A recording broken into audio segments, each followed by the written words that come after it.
Gracias por continuar en nuestra sintonía. Nos vamos ahora con Rocío Lazo para conocer sus comentarios en redes. Carmen, comenzamos con la lectura de la opinión de nuestros televidentes. Doctor Sergio Hernández, Jimmy Morales no solo su capacidad es cuestionable, sino también su pésima asesoría. Roberto Silvestre, cuando no hay plan de trabajo, no hay nada que ordenar, coordinar y cohesionar. Edith Barrientos, imposible ante tanta violencia. El presidente no es culpable del mal actuar de las personas. María del Carmen Aceña, ¿qué hubieran realizado Canela y José Ángel en salud? ¿Y qué recomiendan en el futuro al respecto? Joelyn MR, como dijeron, esto se va a descontrolar porque no hay una ruta por parte del gobierno y su gabinete. Le agradecemos por compartir su opinión con nosotros a través de nuestras redes sociales. Regresamos con ustedes, Carmen y Paola. Muchas gracias, Rocío. Vamos a retomar la pregunta de Mari Carmen Aceña. Roberto, ¿qué hubieras hecho tú en salud? Yo de inmediato hubiera reiniciado un esquema parecido al programa de extensión de cobertura que se tenía para la atención primaria. Sin ese bastión tampoco se va a lograr la prioridad que se ha dicho ampliamente, no solo por este gobierno, sino que por otros, del tema de la desnutrición, que es fundamental empezando desde esa base. Entonces, pretender que con la estructura del ministerio, digamos, amarrada, con burocracia, sin recursos, se pretenda poder dar atención en el primer año a esa cantidad de comunidades es imposible. Entonces, yo hubiese en los primeros 90 días implementado un esquema de atención de cobertura con el esquema vía sociedad civil, fundaciones y externalización de esos servicios de forma inmediata, para que cabalmente se pueda cumplir, repito, entre otras cosas, el tema de la nutrición. Sin eso, prácticamente se queda coja todo el esfuerzo de la Comisión de Nutrición, que requiere la interacción del Ministerio de Agricultura, Ministerio de Desarrollo, Salud, pero salud en atención primaria. Entonces, contestando concretamente, eso hubiera hecho yo en los primeros días.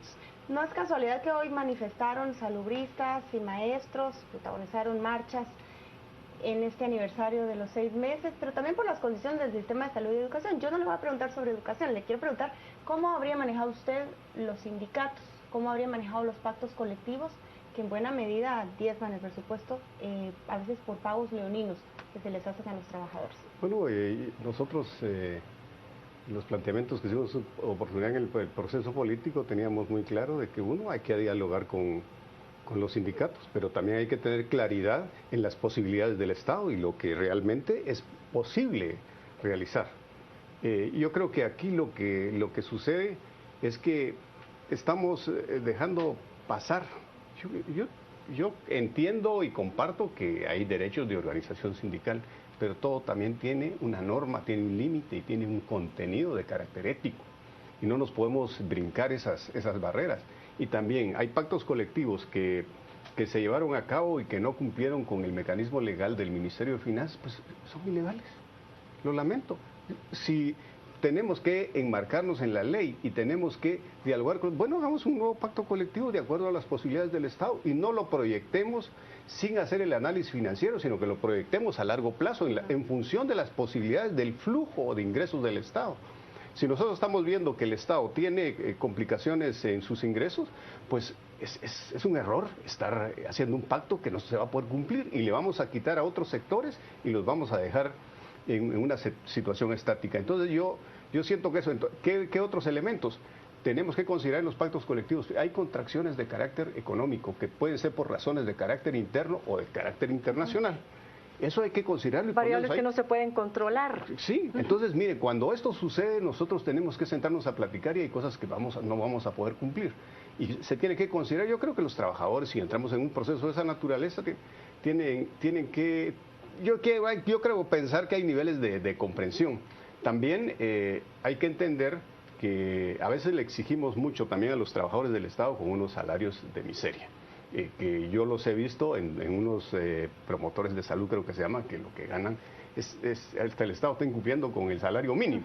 Entonces tampoco vamos a poderle exigir que hagan su mejor trabajo si no les estamos incentivando de manera adecuada. Entonces yo siento que también, ¿cómo evitar para que se complique la planilla del Estado? Hay alianzas con un montón de organizaciones comunitarias que pueden, no necesariamente sustituir, pero complementar todas esas acciones. Y yo creo que es lo que tendríamos que ver, porque aquí hacemos pactos colectivos más por presión. sin tener en perspectiva las posibilidades del Estado, el largo plazo, las condiciones, cuáles son nuestras prioridades como país. Entonces, sí, nosotros nos sentamos, yo recuerdo que no tiene nada que ver con esto, en una negociación que hicimos en temas de conflictos de tierra, nos llevamos un año platicando todos los miércoles. Y felizmente llegamos a un acuerdo. Las partes se tuvieron que conocer, tuvieron que entender. Los diálogos suelen ser complicados, no llevan poco tiempo. Ahora, yo pregunto, este momento en particular, cuando llega Jimmy Morales a la presidencia del país, tenía características, se dio un contexto muy especial. ¿Cómo, Roberto, piensas que el presidente Morales debería pretender o debería querer ser recordado en la historia de los guatemaltecos? Por ponerte un ejemplo, Arzú, presidente de La Paz. Álvaro Colón se le relacionó con los programas sociales. Otto Pérez Molina, antes de los escándalos de corrupción, era reconocido por el presidente de la seguridad y la mano dura. Las cosas, el escenario cambió después. Pero a consideración de ese contexto, ¿a qué debería aspirar Jimmy Morales? Bueno, por lo que ha sucedido y por la inercia que ya trae esa excelente coordinación de CICIG, Ministerio Público, Ministerio de Gobernación, y creo que un poquito el patito feo que se está quedando atrás o el vagón que se está quedando rezagado es el sistema penitenciario, que debería ser este semestre. Este semestre debería el sistema penitenciario alcanzar la velocidad que tiene el resto. Yo creo que la misma historia lo va a ubicar, si de alguna manera continúa esta inercia y él verdaderamente favorece que esto se siga expandiendo, más va a estar por esa vía que por cualquier otro intento. Más por seguridad, no tanto como el no corrupto, el no ladrón, el pro transparencia. Sí, yo creo que definitivamente no veo hoy por hoy, digamos, ese rumbo, ese conocimiento, ese plan estratégico para con las carteras, como para que en temas lamentablemente de nutrición, de infraestructura o temas económicos pudiera ser algo por lo que sea recordado. Yo creo que Guatemala sí está haciendo historia. Él debería, más que subirse a una ola, debería continuar expandiendo, siento yo, en esa línea y contaminando en el buen sentido de la palabra a otras carteras y que se institucionalice. Solo termino porque quisiera preguntar esto que me parece relevante antes de cerrar. ¿Cómo evalúa usted la figura del presidente? ¿Está inspirando ese liderazgo, esa confianza, ese rumbo? No. ¿Dónde falla? Es una serie de factores, les soy honesto. Yo, por ejemplo, sé que racionalmente quiere dar una figura frugal, quiere ser cercano, quiere ser sencillo, quiere tener, digamos, una vestimenta muchas veces no adecuada a los desafíos y al talante que después por otro lado quiere tener. Dice, sí hay presidente, pero el presidente desde la primera junta de gabinete sale de alguna manera diluido por todos los 30 o 40 invitados que llegan a un gabinete, y no es que lo esté criticando, pero quiere de alguna manera difundir de que el liderazgo es múltiple, que es del equipo, que es de la gente, ¿verdad?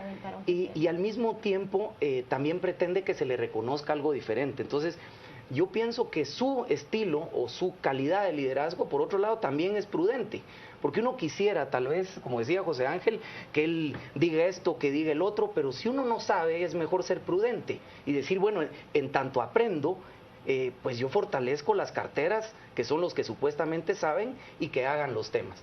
Un último tema. Hay dos comisionados, a mi juicio, muy bien preparados y conocedores. Quique Godoy en el tema de infraestructura, urbanismo, que es un tema nuevo, digamos, de convertir a las ciudades como centros de desarrollo, y el comisionado de nutrición, que es la prioridad número 1 del país. Si esos comisionados con mucha experiencia no empiezan a ver que transversalmente las carteras, que son las columnas, dan la talla, se van no solo ellos a frustrar, sino que nosotros vamos a ver que lo único que se hacen son presentaciones con extraordinarios motivos, efectos audiovisuales extraordinarios, que uno se maravilla de esas presentaciones, pero en la práctica absolutamente nada. Entonces, yo creo que en ese tema tiene él un desafío en el sistema penitenciario, y en que esos dos comisionados claves verdaderamente se metan o a ejecutar ellos y que los vuelvan ministros, o que las carteras en las diferentes, digamos, líneas de estos dos temas den la talla. José Ángel, 30 segundos para que usted cierre con una última recomendación al presidente. Yo quiero insistir en mi tema. Hay una excelente oportunidad ahora con lo que está desarrollando la CICIG y el Ministerio Público. Lejos de que se esté promoviendo que la población tenga una percepción negativa, El presidente debería decir, miren, estamos avanzando en esto, demostrémosle al mundo que estamos avanzando en ese tema, lo aprovechemos como una gran oportunidad para el país, para lanzarlo, pero eso solo se hace con liderazgo. Y la recomendación del presidente es que efectivamente lo tome y lo convierta en algo positivo, en una fortaleza del país que está sucediendo en esta coyuntura y que se convierta en un elemento que contribuya a cambiar las condiciones en el tema económico, educación, salud, etcétera, del país, que es un tema meramente del Ministerio Público y la CICIG, pero que lo podemos aprovechar positivamente para darle una imagen al país de que aquí también es posible a través de la cooperación internacional. Yo creo que es un elemento muy importante, lejos, porque ahorita, si vemos ahí como comentarios que están surgiendo ya negativos, que está contrayendo la economía. Y lo que tenemos que hacer es aprovechar eso para lanzarlo. Y verlo en positivo. Muchísimas gracias a José Ángel, muchísimas gracias Roberto por habernos acompañado. A usted también por habernos acompañado a las 8:45, pero agradecerle desde ya también el quedarse con nosotros en el análisis de las 10 p.m. que será facilitado en esta ocasión por Paola Hurtado, así que no se vayan. Vamos a continuar con este tema, pero le vamos a dar un giro diferente con nuestros analistas de esta noche.